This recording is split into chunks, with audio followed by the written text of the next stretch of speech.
Hi, I'm GEMMA FEARE, currently Miss Jamaica UK 2012 to 2013, and you're watching YMYTV.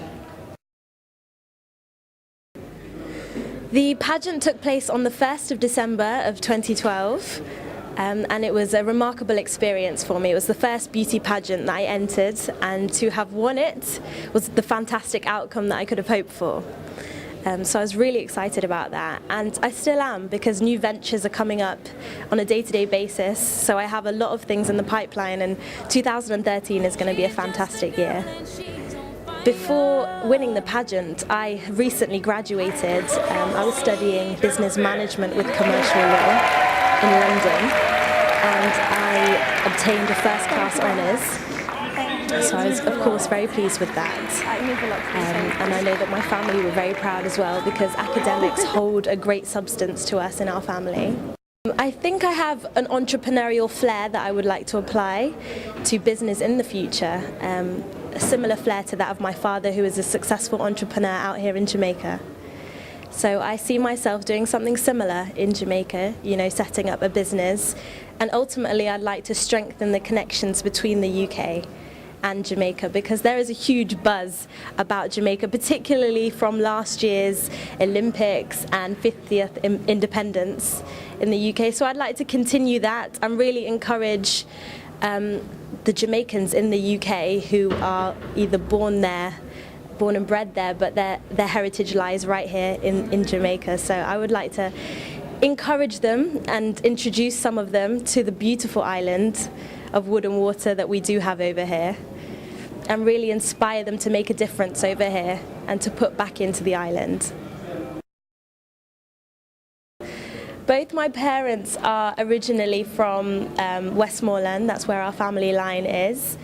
So that's great that I have family there, and I still do, and I visit them quite frequently. I'm here every year, and most of the time more than once a year, so I'm very fortunate.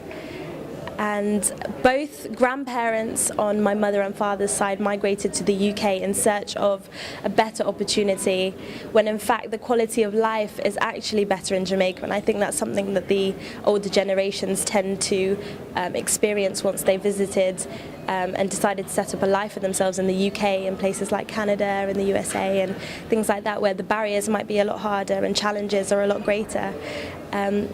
Some of which returned. I mean, my father returned back to Jamaica about 20 years or so afterwards, and he set up a life for himself over here, set up a business for himself over here in Montego Bay as well, and he's thriving.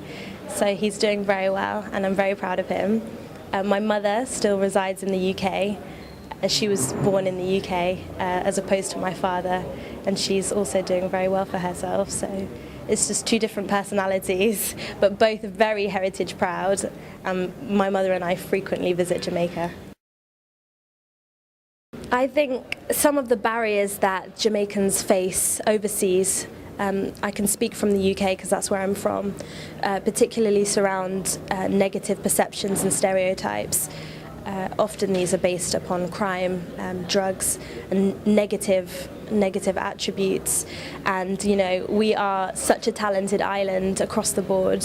Recently we've portrayed such skills in sports, and there's always been music and food in our favour, but just as the people and the culture, we have so much to offer, and sometimes that goes unrecognised overseas. So I think to promote what we are about in a positive light, it would be great to see more Jamaicans overseas unite and to embark in positive activities, collaborate in terms of business, collaborate within industries, and really grow together. So if we create a platform for one another to really excel and inspire one another, I think we'll go further as a nation overseas. YMYTV? Do you really have to ask? It's all about me.